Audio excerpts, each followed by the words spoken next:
Welcome to Fantasy Sports Daily with Kyle Elfrink and Ray Flowers, Monday through Friday at 11 a.m. Eastern Standard Time. Don't forget to use the promo code FSD20 for a 20% discount on the products over at fantasyguru.com.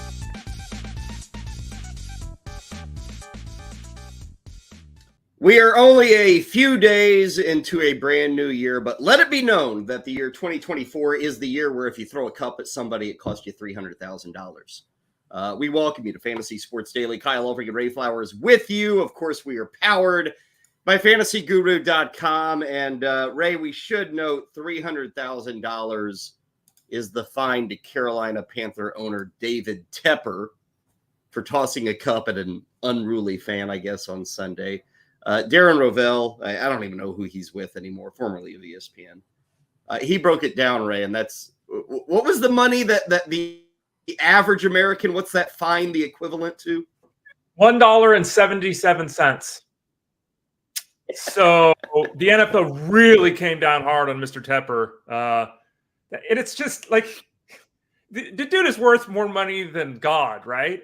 And you're flinging drinks at fans? Like, come on. You suck. Your team is terrible. You wear it, right? This idea that I'm going to get so mad I'm going to fling. I mean, it's such a bad look. And that's, season of disaster for the Panthers keeps getting worse. $1.77, Kyle. You can't get that hot dog that you wanted to for lunch today.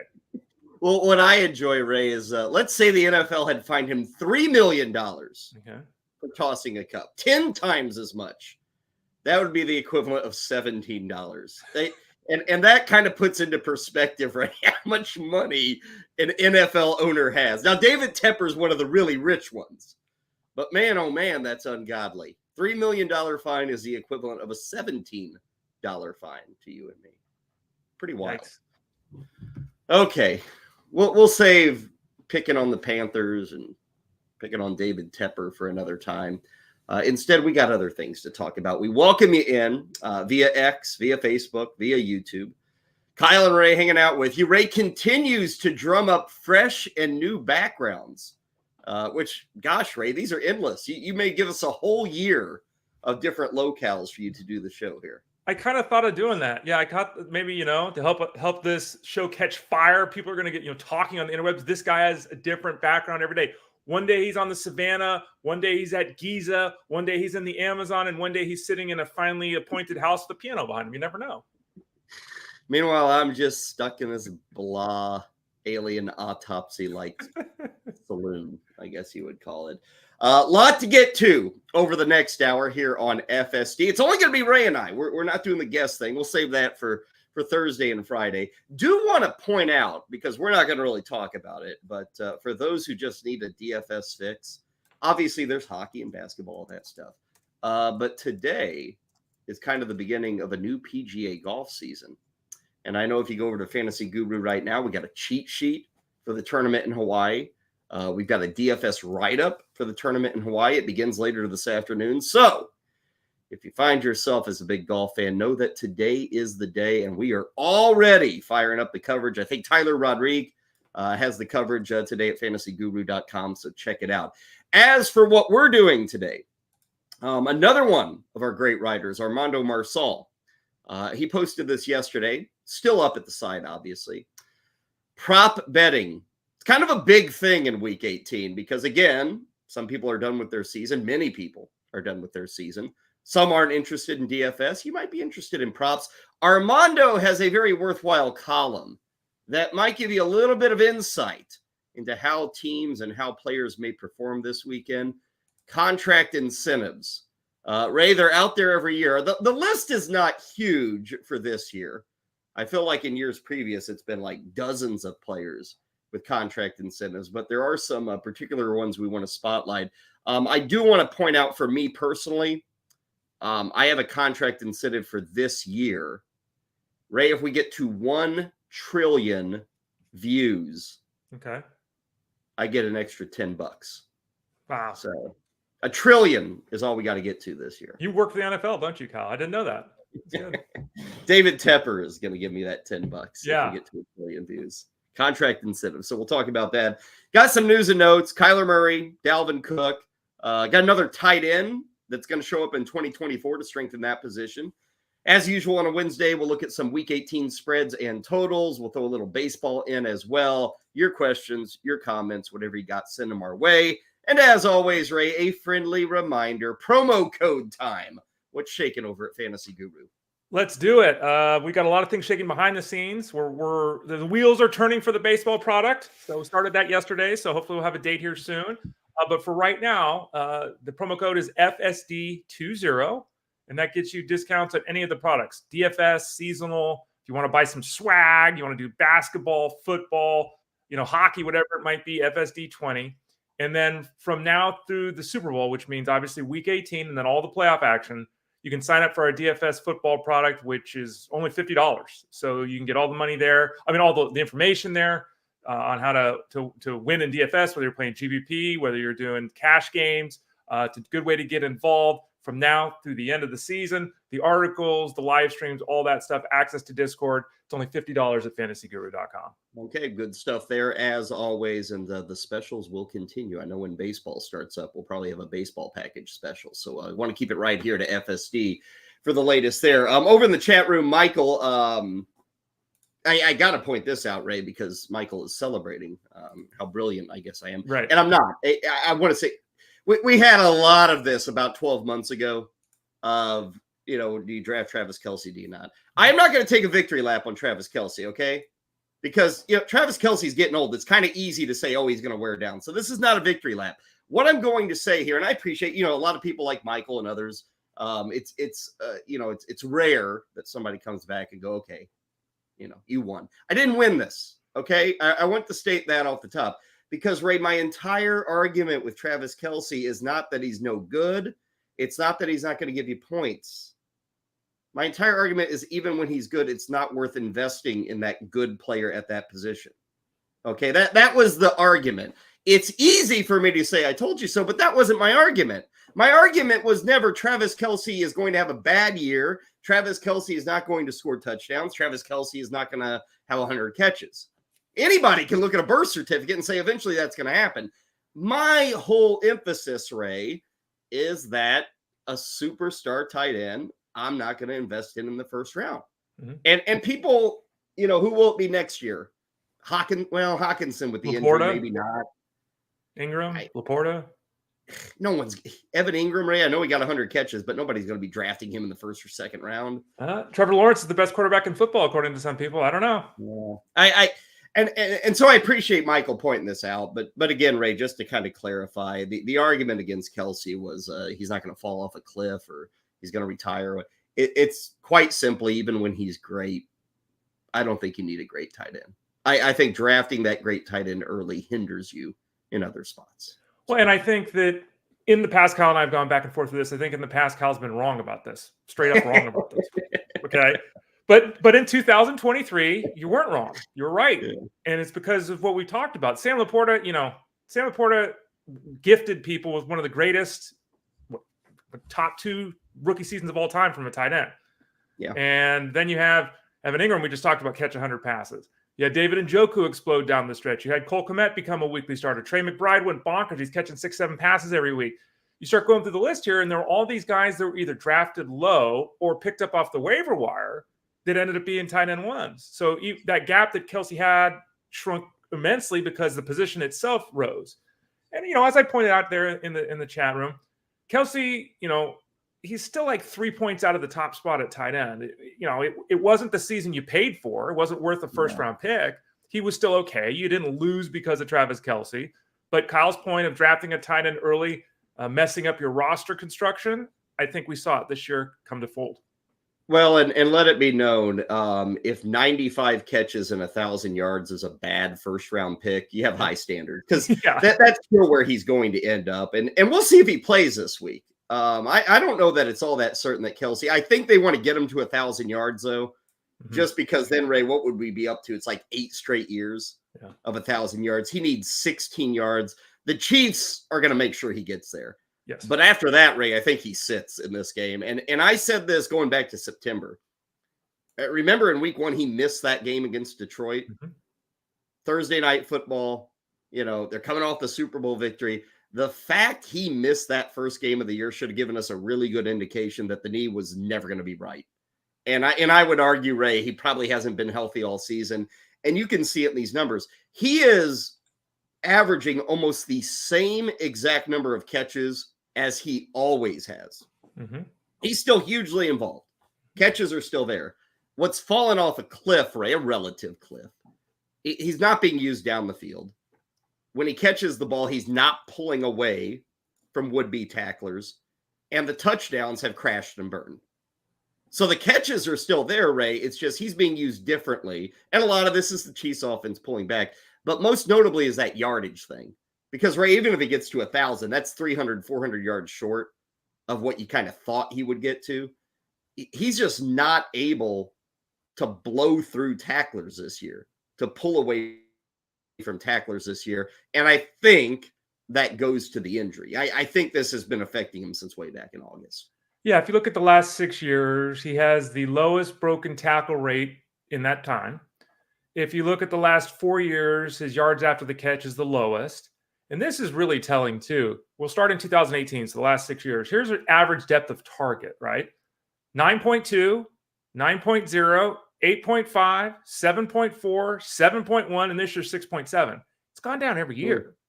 And that, again, the offense changes and, play calling and all that. But when you see that number drops 5 straight years, it speaks to what you're talking about. And, like you said, he missed a game. If he plays a full season, he's going to catch 100 passes for 1,000 yards. Like, it's still a great, historically speaking, 99.9% of tight ends who've ever lived, 99.99 have never done that, right? So it's still a great season. It just below expectations. And again, not up to the level of what the universe thought, which had him as a first-round draft pick this year. Good to hear from you, Michael. Thanks for jumping in. We'll take some more comments as we go through the proceedings. Mention that Travis Kelce with an outside shot at 100 catches. Pretty good shot at 1,000 yards. Ray, let's talk about some other incentives. And as noted, Armando Marsal has the write-up over at fantasyguru.com.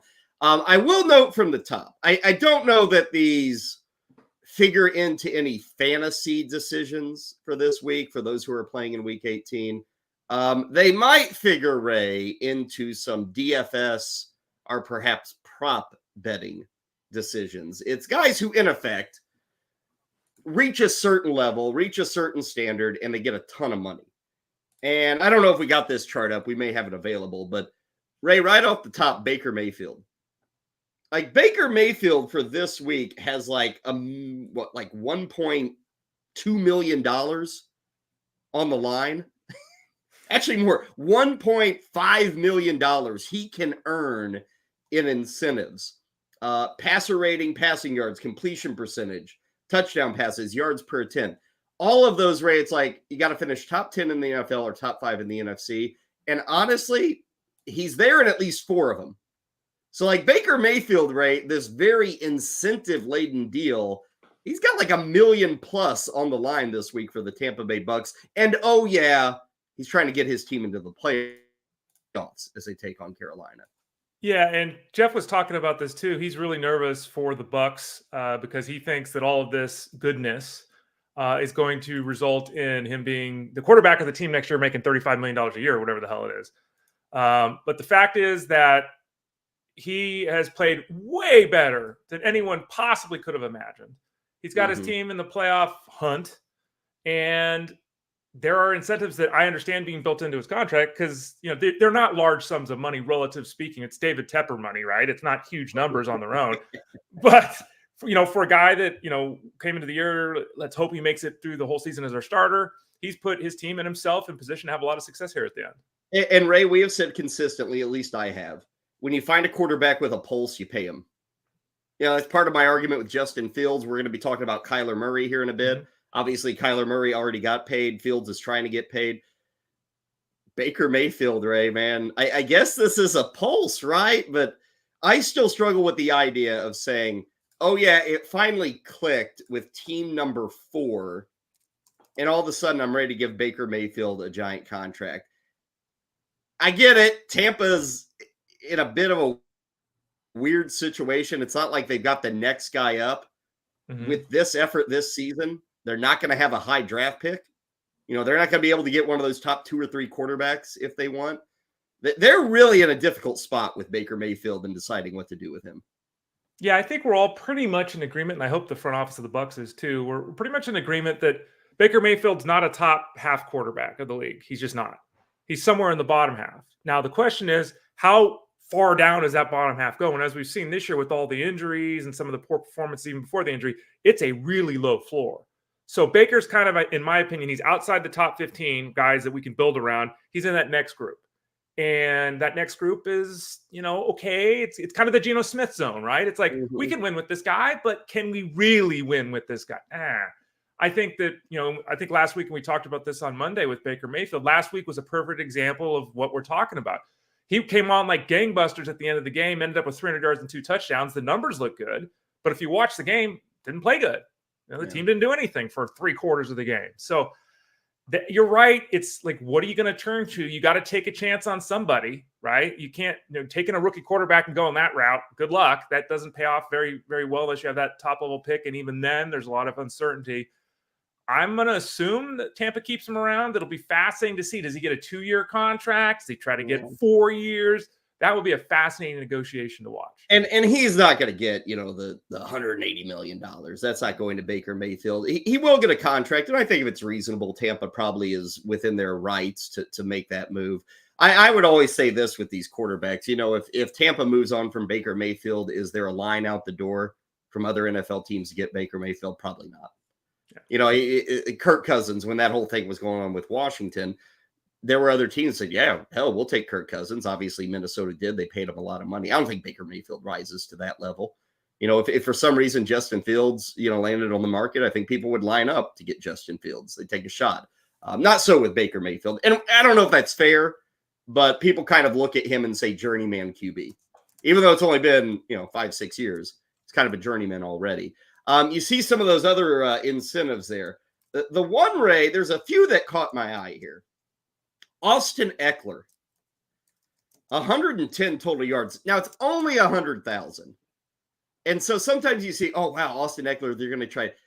I see $100,000 payoff, and I kind of think, what's that? Like you said, it's Tepper money. Right. But Austin Ekeler is a guy who's been fighting and clawing for every dime and has not gotten it in a contract. I'm trying to remember the last time he was at 110 yards, though, this year. So I wouldn't get too carried away with that possibility.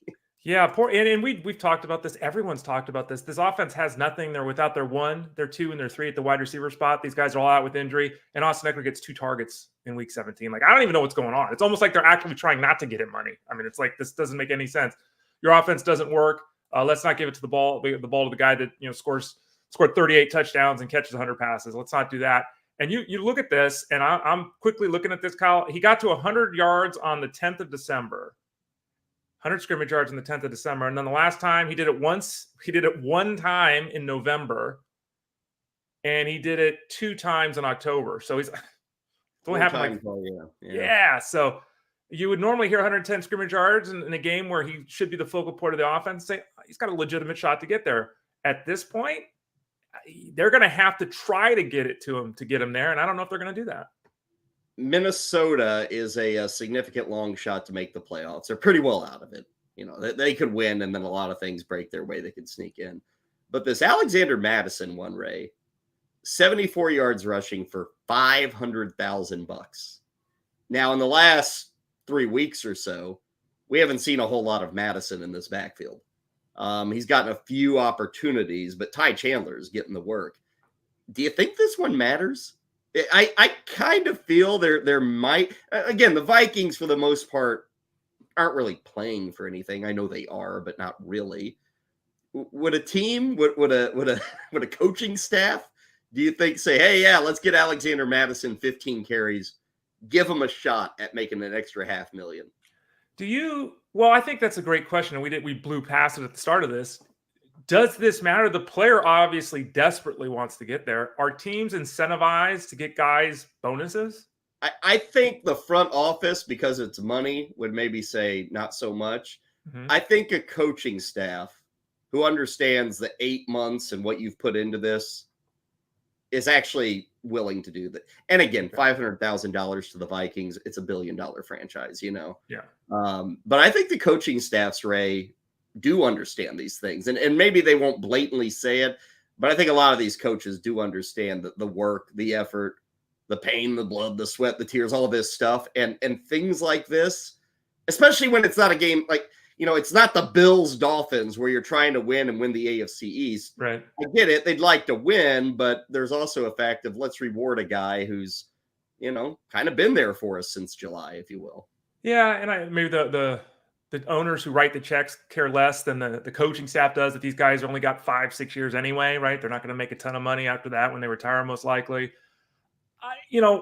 To me, in the case like Mattison he's been phased out of the offense, completely phased out of the offense. He had the injury. Chandler stepped forward. Chandler's had some moments, even in the last couple of weeks, where he hasn't done a ton. He's been the guy on the field. He's been the guy getting all the touches. So this would be, if they went to Mattison, it would almost be just to get him the money, because as a football decision, it seems like they've made the other decision that Chandler's, what they need. Of course, this is the same organization that we still don't know who the quarterback's going to be. They didn't know the quarterback was going to be last week. They changed it in the middle of the game. Like, I don't know. I mean, I haven't heard much about the coaching staff getting fired here or anything in Minnesota. They've dealt with a lot of injuries and all that, but I don't know. There's no telling what they would do. Mattison might come out and get 18 touches this week, for all we know, because it would kind of fall in line with what this coaching staff's been doing of late. See the name Devin Singletary there, 165 yards rushing. Now, they have a must-win game against Indianapolis, so if it happens, it happens. And we've seen Singletary up around that number, but it's 125K. The two veteran receivers here, Ray, are kind of fun. Odell Beckham and DeAndre Hopkins. And these guys are talking millions of dollars if they hit incentives. Now, this would be the best game of the year by far for OBJ. 5 catches, 185 and 2. But if he got to that, that's $1.75 million. DeAndre Hopkins, 7 catches, 39 yards, and 2 touchdowns. Ray, $2.3 million if he gets to those numbers. 39 yards should be doable. The 7 and 2 is a little difficult, but both those guys might become plays, I think, for DFS players and certainly for prop bettors, thinking that, they're going to get peppered to try and make $1 million incentives for Sunday. It's really interesting. Through all of everything that's happened, I think the fog has kind of caused us to forget that the Ravens, with everything they've done right, and number one team in football, according to most people right now, right, gave an idiotic $15 million contract to Odell Beckham. It was just one year, 15, one of the worst contracts in football this year. Good point. Great point. Yeah, Beckham is basically catching 1 or 2 passes a week at this point. I think last week was his lowest snap total in like 6 weeks. Like, he wasn't even on the field last week because they were winning the game. He's not getting there. Now, he's not getting there. Now, Hopkins is an interesting one because, like you said, as bad as this offense has been, and there have been plenty of games where he hasn't got to 39 yards because the offense is terrible. Like, 39 yards, come on. Like, that's 7 receptions. That'll take some work, like you said. The 2 touchdowns. You can work that into an offense, though, because honestly, you need just the quick flip out to the outside, like screen pass, and you're there. That 7 and 39, he's getting that this weekend. And I bet, without knowing, that's been mentioned a lot. Because it's like, look, Treylon Burks, okay, all right. Chris Moore catches 1 pass. Kyle Phillips isn't part of the offense. Nick Westbrook-Akine is not even active. Like, who are you going to throw the ball to? So, yeah, I mean, 739 for Hopkins. They should go into every game expecting 770 from him, right? That should be the goal. They haven't done it all season long, but he is, in my opinion, much more likely to reach some of these incentives than Beckham is. And I'm looking, Jaguars are at the Titans on Sunday. And that's a big game for Jacksonville. They need to win to secure the AFC South. And if they lose, they could actually miss the playoffs. As of now, Ray, and this is over at DraftKings, this will change maybe later today into Thursday. We don't have individual props yet on that game. So it'll be interesting to see, because DraftKings knows about this. They all know about this, right? Mm-hmm. Mm-hmm. You think I think in a normal week, it might be, 4.5, maybe in a normal week for Hopkins, 5. You think they'll put it at like 6.5? You think they'll go that high? I mean, that's in the territory of, obviously AJ Brown or CD Lamb, Devontae Adams. They might go there, I think, with Hopkins this week on that prop. I think the issue with that is we have to remember that they set lines to get people to bet. Does the average fan realize there's $1 million here or $500,000? I don't think they do. They might look at 6.5. They're like, this guy catches 4 passes every week and not even bet it.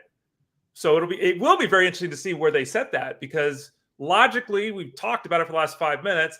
Then do we have to educate the betting base to why the number is that high? And is that worth our time? Or do we just drop it down and get more people involved? Sam Laporta, who we were just talking about, tight end position, with 216 yards receiving would set the all-time tight end record. Doubtful. Dalton Schultz, another tight end, 6 catches, gets him an extra $250,000. Again, Houston's trying to win. They're not going to force the issue just to get guy a $250,000.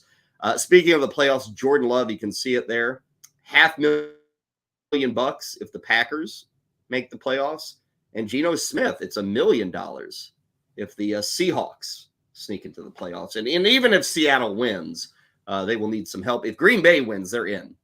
So we'll see how that works out. But again, check out the column by Armando. It's kind of this table, but you can take a look at that. And we might hear some more incentives coming out. I know on the defensive side, Chris Jones of Kansas City, if he gets a half of a sack this week, it's $1.25 million for Chris Jones. That's happening, right? Yeah, right? Yeah, Chris Jones is selling out for that sack. Could be offside 6 times a day. News and notes today. The Jets have released Dalvin Cook, which, Ray, seems weird, the timing, but it sounds like it was done with the idea of let's give this guy a shot to join a team and make the playoffs. The problem, as I see it, is I looked at the NFC and AFC teams, Ray, and I'm like, nobody needs Dalvin Cook. Like, literally, none of the playoff teams, Ray, I believe, you could slightly make a case for Baltimore, but I don't think Baltimore's there. I'm looking at all these other teams, Ray, and not that they're great at running back, but I don't think Dalvin Cook moves the needle. So they might have released them and said, hey, go out and get yourself a Super Bowl ring or maybe an AFC title or whatever. But I'm not seeing a team anywhere that would be interested in Dalvin Cook. Yeah, and that's the tough part. He's really shown so little this year when he's even been given the opportunity that I don't know. Like, I don't know how much. I'm not in the locker room. I don't know if he's the greatest rah-rah guy of all time. I don't know if he's someone that comes in and works with the youngsters about how to hold it high and tight. Or like, I don't know that part of it. But it's almost like he, in my opinion, would need that part of it because no one's going to bring him in and say, here's 30 snaps. Like, that's not going to happen. It's not a bad thing to sign him, of course, in case an injury hits, because he is an established veteran who can catch the ball. He can run the ball. Even if he's not what he once was, he can still function, in the backfield. So someone will sign him, right? But in terms of him even being active on game days, it's probably going to take an injury to get there. To your point, it's going to be very difficult to see him get signed by anyone and have his role be any different than it really was with the Jets. If you want a microcosm of running backs in the NFL, look at Dalvin Cook. Yeah. I mean, Ray, this is everything that has been talked about with running backs. He is 28. He's going to be 29 next year. Mm-hmm. Ray, I would sit here and tell you his impact as an NFL player is pretty well done. And what's crazy about that, Ray, is before this year, in the 4 previous years, you're talking about a guy who has totaled 46 touchdowns in 4 years, 11 a season, more than 11 a season, and over 1,500 total yards on average. Yep. Ray, 4 years of this guy being damn dominant, an RB1, 1,500 plus yards, 11 touchdowns. That's the average of 4 years of Dalvin Cook.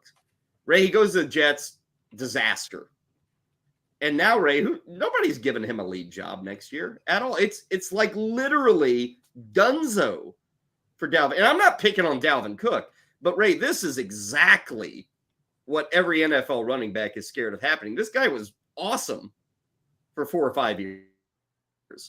And I don't even know if he gets a job next season in the NFL. Yeah, all 4 of those years he made the Pro Bowl. You went through it. Catching 40-plus passes each year, too, was part of that whole mix. So he was that 3-down back. And, we know in the fantasy space, the only complaint was the injury. And realize that those numbers Kyle was talking about were with an average of 14 and a half games. So, if he played 16 games, the numbers would be 1,700 yards or whatever it was. Like, he was terrific on a per-game basis. He missed time. He's only played the full amount of games in his career one time ever. It was last year. And he is the poster boy for this. And this is why Austin Ekeler's going through it now too, right? Austin Ekeler wanted to get the big money this past offseason because he knew, and look at what's happened here. And it really sucks because I've always said this. For a long time I've said, and I still stand by this, that there are, 80% of the running backs are the same. There's 20% that are different. And the 20% that are different might be different because of A or B or C. But really the majority of them, you get in the right system, you can have success. So 80% of these guys are all kind of just there. The problem is we don't pay the 80% and then the 20%. It's almost like everyone's paid the same. The 20% top guys, they never get there because they get a good contract. They burn themselves out. And they never get the great contract. And so it is an issue. And I understand why they formed an alliance this preseason and tried to see what they could do. I don't know what the solution. I don't think there is a solution here, Kyle. I think it's unfortunate that such an important player on the football field just never really quite gets paid what they're due.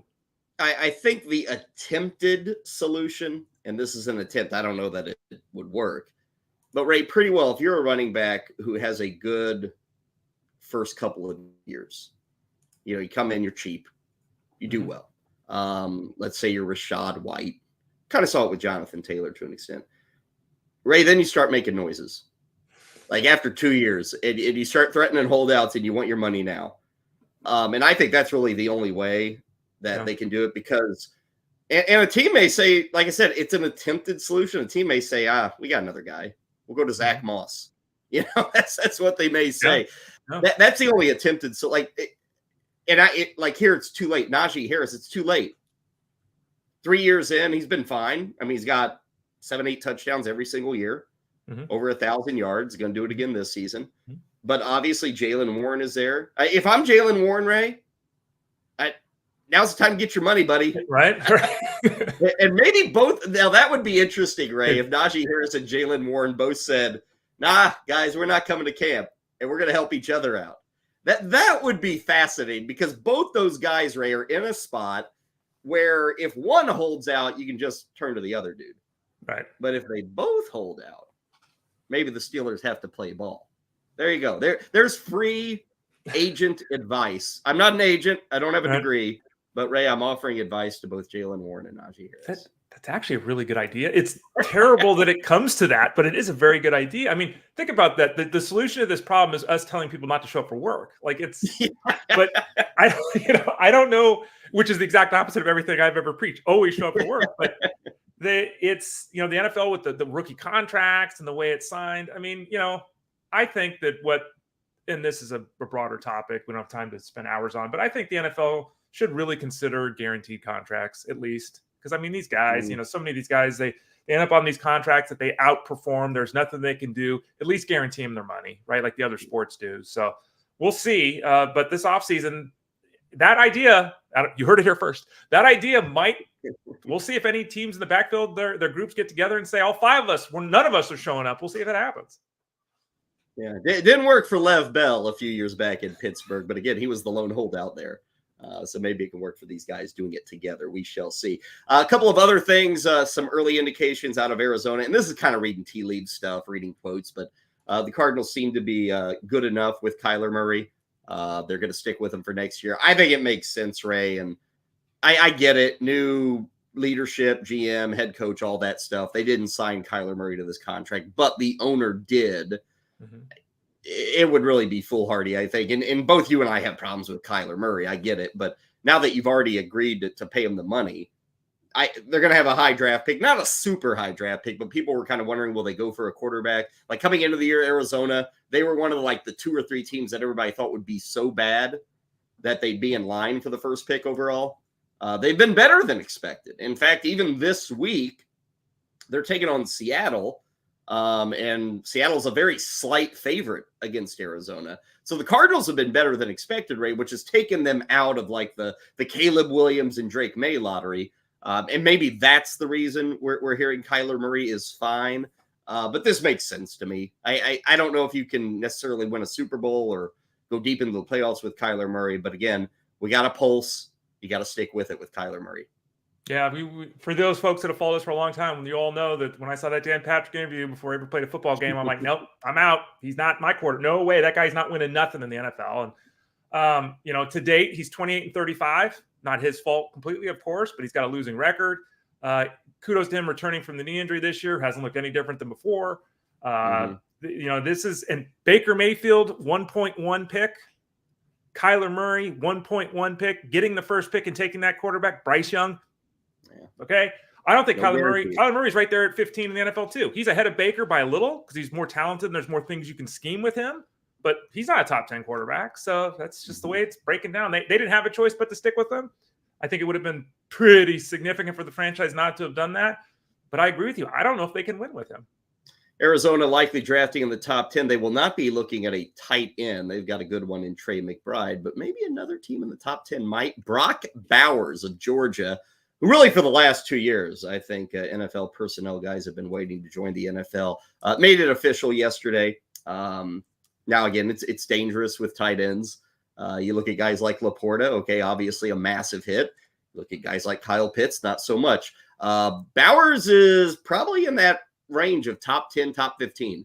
So we will hear his name called early. Hopefully he goes to a team that is not run by Arthur Smith, and we've got a chance at some numbers. But did want to pass that along. And then Jacksonville. Oh, I think we lost Kyle. Kyle's going in and out there. We'll see if we can get him back in. Yeah, and for those of you watching, bear with me for a moment because, college football is not my jam. Never has been. I don't really study these guys until the NFL draft time. So I think it's so important to find players that actually have reached a team. So we know what the system is going to be. We know what the scheme is going to be. Brock Bowers is another one of these players, though, that we hear all this talk about. And Kyle's mentioned Kyle Pitts. And it's right in our face here why it is so important to find out whether the player is with team A or B. Because Kyle Pitts, according to every talent evaluator in the universe, was not only going to be a top tight end, he was going to be an elite tight end. This guy was going to set records, right? This was going to happen. It didn't with him. It just didn't. Why? Arthur Smith and the Falcons. They drafted him highly and they didn't use him. So you can have all the talent in the world, and if your team does not give you the opportunity to play on the football field, you obviously struggle to produce anything that's relevant in fantasy football. Some news and notes as we try to get Kyle back in here. Tyrod Taylor is going to start for the Giants here in Week 18.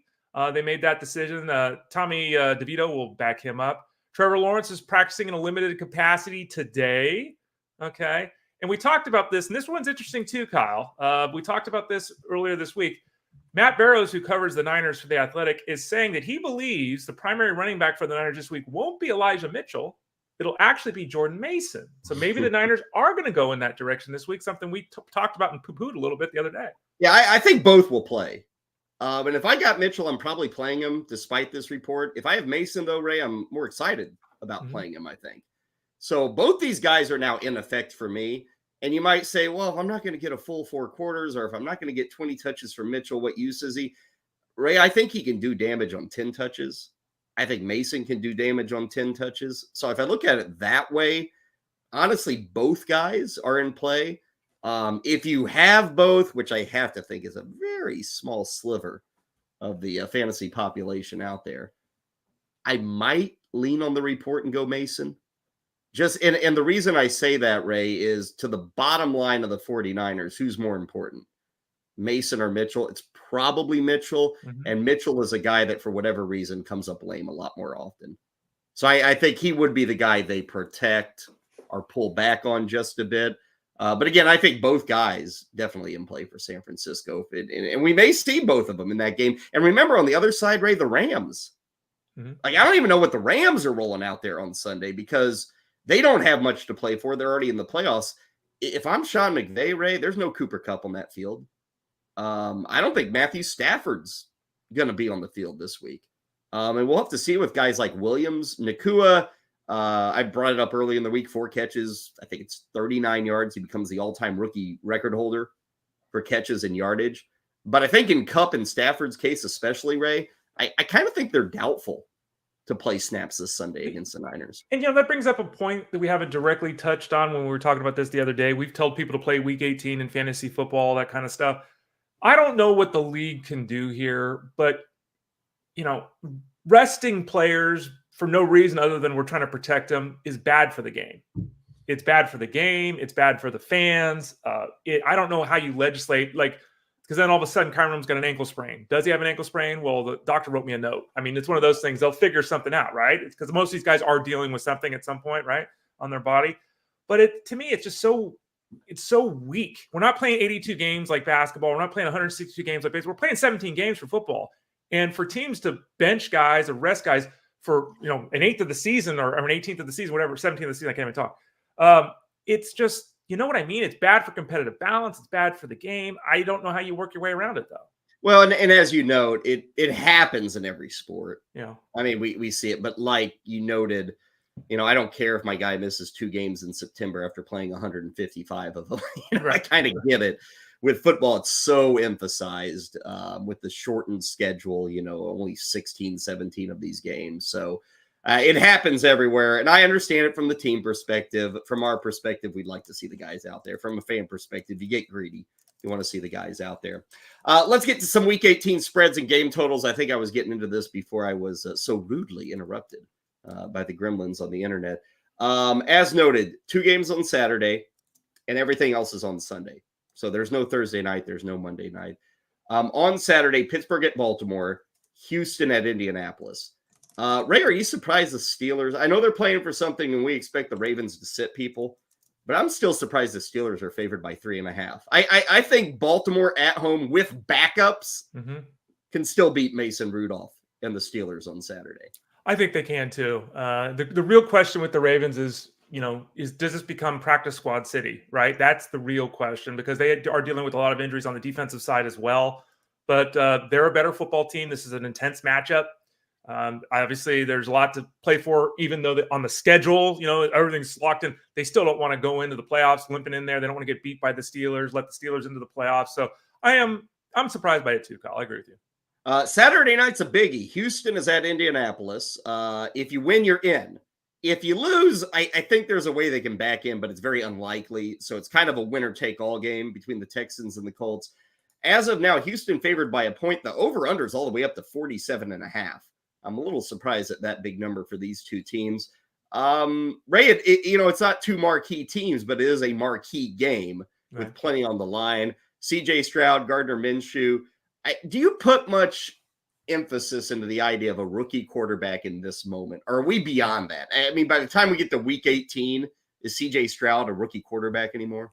Yeah, I think we're beyond. I would think we're beyond that. I mean, he certainly doesn't seem like a guy that lets a lot affect him. He seems very calm and steady, right? So I'm going to assume we're beyond that. I think a bigger question is, he has the guy that was going to win Rookie of the Year, and he still might, right? The guy that everyone was a superstar in the fantasy space, that guy hasn't been seen for a month. He wasn't there before the injury. He got hurt. When he came back, he wasn't there. They haven't had that guy in over a month now. That, to me, is a little bit more of a concern than can he handle the pressure, which I assume he will. And Noah Brown is shaping up to be questionable for this game. Probably the same for Robert Woods. So we'll have to see what Houston actually rolls out there. That's Saturday night. Then we get into Sunday. Very busy Sunday slate as usual for the end of the season. In terms of early games, there's the NFC South divisional title that is on the line. If anybody cares, Jacksonville, they'll have to know what they need to do based off of what happens Sunday night. You got Atlanta at the Saints by 3.5. Tampa is at Carolina, Bucks by 5.5. Ray, the snooze fest of the year. I applaud anybody who's going to sit and watch Jets Patriots. I mean, my God. Patriots are favored by 2.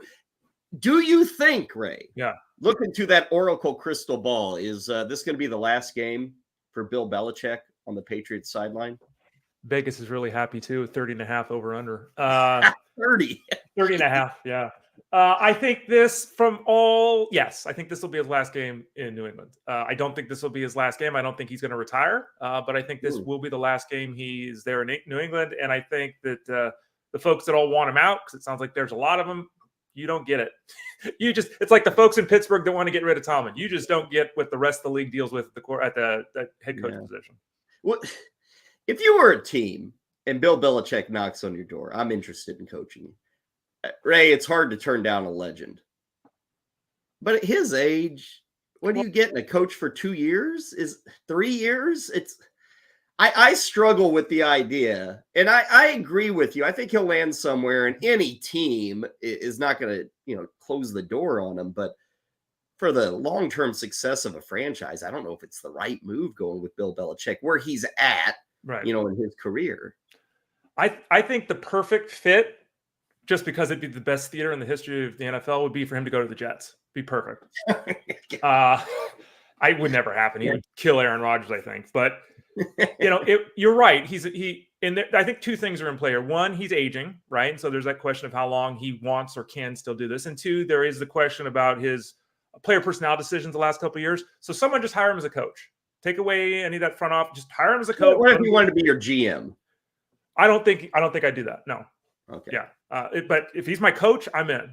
And there are a lot of teams that, how long do teams hire a coach and legitimately expect him to be around? They give him a 5-year contract, they fire him after 3 years. Happens all the time, right? So I don't know if he said he's only got 3 more years left. If that would change any team's opinion, they'd probably still hire him anyway, because that's how long they look at hiring any coach for.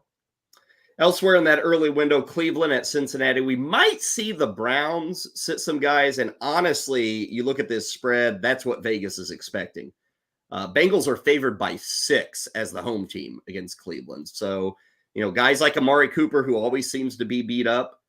Certainly Joe Flacco. I don't know if they're playing in this game on Sunday. Jacksonville visits Tennessee. Ray, I'm calling it now. Jags are favored by 5.5. I think Tennessee pulls off a straight up win against the Jaguars. I think we're going to get a Vrabel special. I think Derrick Henry could be his final game as a Titan. I think it's going to be an upset for the Tennessee Titans to pull off the victory. There are a lot of people. I think Jeff Manns, I can't quote Jeff on this, but I'm pretty sure I heard on the show yesterday him say the same thing. You can quote me, okay? Okay, all right, quote you, and then Jeff stole he'll probably say it again today on Elite Sports, 3 to 5 Eastern on Sirius XM. It's Wednesday, so I'll be there with them. But yeah, he basically said the same thing, that the Jaguars are basically cooked. And it does seem like, just remember, we talked earlier in the show, Trevor Lawrence is back at practice, so it seems like he's trending toward playing. And for what it's worth, Christian Kirk had his 21-day window opened up for return. So it is possible, I don't know how likely, but possible he returns this week. But I agree with you, that team is going in the wrong direction. And they don't need a miracle, but they're going to need a strong effort to emerge with a victory this week. Lions favored by a field goal. They are hosting Minnesota. The game total there is a rather robust 45 points. Then we get to the late games, and there's a lot on the line here. A lot of these games going on at the same point. Seattle needs a win. They're on the road to Arizona. Seahawks favored by 2.5. That game total's up to 48, which seems to be a little high. Chicago visiting Green Bay. Packers favored by 3. 44 is the number there. Ray, usually Lambeau in January, we don't like starting our quarterbacks, but Justin Fields, DJ Moore against this Packers secondary, got to start it, don't you? I mean, I think Fields is even a decent call in DFS this weekend. Well, and you said it earlier this week when we talked about it. Fields last week in the snow said, played right through it. And so, yeah, I think that the Packers, and everyone knows, everyone talks about Jordan Love and how the offense looks, but unless you're really digging in, the defense is the problem. The offense is fine. The defense is a problem, and they're beat up, as you said, in the defensive backfield in particular. I'm in agreement with you. I think that both Fields and Moore, fire them up. I think it'll be like week 2 or 3 of the preseason when the Rams take on the San Francisco 49ers. 49ers favored by 3.5 in that game. This number on Dallas at Washington, Ray, is wild to me. 13, with the way Dallas has played on the road. Last season, in a very similar situation, I think Dallas was 12-4. They went to Washington, and they lost by 20. The fact that the Cowboys are favored by 13, Ray, and I got no love for Washington, but come on, man. I mean, 13 is way too big of a number, I think, for the Cowboys here. Yeah, I think you have to say the Cowboys are going to win the game.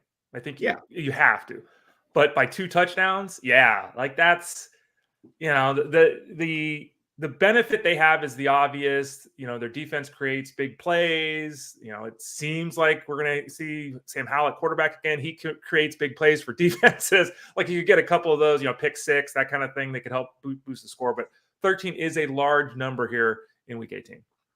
That spread's surprising, but not as surprising, Ray, as the LA Chargers favored by 3 against Kansas City.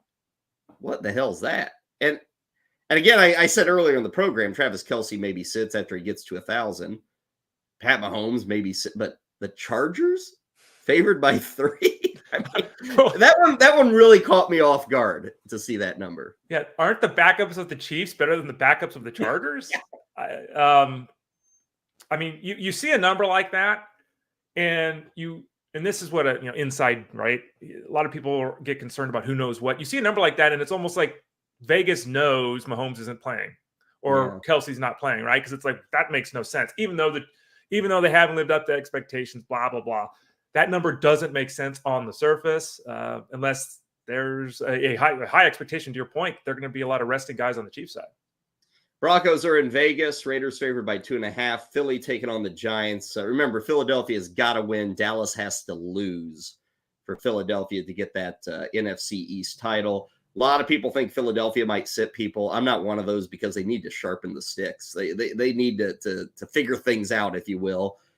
So I would expect those guys to play. Now, they may get to the third or fourth quarter and they see that Dallas is winning by 10 points, and they may pull guys like Hurts. I don't know if Devonta Smith's going to play at all this week, so you have to pay attention to that. That's a late afternoon game, Philly at New York. Eagles by 5.5. And then Sunday night, it's a good one. Buffalo at Miami. Winner takes the AFC East. Winner gets the home game in the first round of the playoffs. Game total is 50, and Buffalo's favored by a field goal, Ray. Yeah, that's that. Let's hope the game lives up to expectations, and it's close, and it's something in the fourth quarter. Both these teams, you can make the case for why they should win and why they will struggle to win. It's very interesting. The Dolphins all of a sudden are all beat up. They lost Howard and Chubb on defense. Waddle's uncertain to play. You look at the Bills, it's basically Josh Allen or bust at this point. He's their entire offense. You sprinkle in some James Cook, you never get Diggs. Dalton Kincaid's kind of vanished. We don't know. Gabe Davis has got as good a chance to score a touchdown as catch 0 passes. It's going to be really interesting. And that, I will say this for the NFL. I hated personally the idea that they waited to time all these games out because I'm trying to prepare for weeks and it screws up my schedule. But at least they did it right here with this game at the end. I'll be very interested to see what the numbers are for TV. It's going to be huge, I would expect. And it's going to be huge DFS too. We've been talking about it all week. I think tomorrow we'll kind of dig into the DFS outlook, both Thursday and Friday. I see Joe in our chat room says it's kind of the DFS week of the year because of how all these games are structured, the 2 games on Saturday, and then just a load of exciting action. And it's not one of those things where, you've got 9 early games and then 3 late games. You've actually got more late games than you do early games. So makes it a bit more exciting, I think, as we go into the weekend. So again, I think Rich Mileto is going to join us tomorrow. He does the streamers article for us at Fantasy Guru. So thought it'd be well worth getting him on tomorrow, because a lot of you are looking for deep plays in DFS. Some of you are dealing with situations in Baltimore, San Francisco, LA, and the like. You're looking for streamers. So we'll talk to Rich tomorrow on the show. Before we get out of here, just a little bit of baseball to throw your way. And it deals with the San Diego Padres. What was it, Ray? Like 3 weeks ago, they signed Yuki Matsui. And we said, okay, there's your closer. Well, it turns out he may not be the closer because now we are hearing Woo Suk Go. And I don't know if that, but Woo Suk Go, another import, Ray, and maybe he is actually going to be the closer for the Padres as they continue to rebuild and revamp their bullpen without Josh Hader. Yeah, and this is really interesting here because the Padres are doing what a lot of teams do, and that is you can pay that one guy gazillion dollars. We'll get 2 or 3 guys to take his place, and we'll see how it goes. And understanding that the importance of the bullpen, starters throw 4 1/3, 5 1/3 innings. They don't go deep into games anymore. We really need bullpens. I do know that personally, I got to do some digging here to figure more of these out because these foreign-born pitchers that you got to. There's a lot to unpack there to see what we should be expecting here. Fascinating to see the Padres considering 2. When's the last time we saw a team go into the foreign market for 2 relievers? They could, in essence, be the 8th and 9th inning guys. Robert Suarez is still around, of course, but yeah, that's really interesting from a baseball perspective as well as a world perspective. It's fascinating what they're doing. Well, and the mind kind of wanders at this, Ray. Everybody's trying to find the edge that others haven't found. And, we hear about Yamamoto and Ohtani. These guys are superstars. But every year there's like 10 or 12 of these guys that come over. We always hear about the 1 or 2 at the top. But if teams trust their international scouting, and I don't want to say every team, but a good deal of teams now have Asian scouts, that are over there all year looking for guys. That may be an edge for team. And a team like San Diego trying to save money. These are a bunch of 1 and 2 year contracts. You get guys who you've seen at the professional level already. You don't have to spend, $18 million a year to bring them in. It may be an edge for some of these teams to kind of go short term and go without forking over a load of money to bring these players in. Both, I think it's a little easier with pitching. Mm-hmm. The hitting sometimes can be misleading. Not that the hitters are bums, but, the velocity change is so different from, as a hitter from Japan, Korea, whatever, coming to the States. And you may say, well, the velocity is different for the pitchers too. Yeah, but you can mess with hitters, timing, changing speeds, a variety of pitches, maybe Euro balls they've never seen before. What is it? Gyro ball. The gyro ball that they've never. So, it's maybe a little easier a transition. It's never a guarantee, but we're seeing a team like San Diego. Those are two guys that were really on nobody's radar, and all of a sudden they might be the 8th and 9th inning guys. Yeah. The game is so different. You're right. But baseball's different. The schedule's different. The umpiring's different. The way the game is played. All these factors need to be considered. And, teams are willing to take a shot, especially like you're saying, Kyle. If it's not, we got to pay a guy $25-30 million a year. If it's a more reasonable contract, why not go ahead and mine the foreign game? Because there's tons of talent there. Takes us to the end of the road on this edition of Fantasy Sports Daily. Appreciate everybody hanging with us. I apologize. I don't know. We had some technical difficulties about 20 minutes ago, maybe having some more. I don't know. I see what I see, but we'll get to work on those. I do apologize for that. Ray, thanks for hanging steady through all of that. Tomorrow, I mentioned more football. Rich Mileto is going to drop in. We'll see where the news takes us. Maybe we'll have some more ideas on exactly what Baltimore or San Francisco plan to do for the weekend, but we'll take a deep look. DFS, kind of get people ready for the weekend. I know it's a big holiday DFS weekend. I will say we were running through those spreads. This is not a weekend where you say, yeah, I'm going to jump in and wager for the first time. This is the worst weekend to wager with all of these unknowns and some of these weird spreads. Ray, have a great Wednesday, and we'll meet again tomorrow, okay? Looking forward to it, Kyle. Fantasy Sports Daily. It has been brought to you and powered by FantasyGuru.com. We will catch you on Thursday, 11 a.m. Eastern, right here, Fantasy Sports Daily.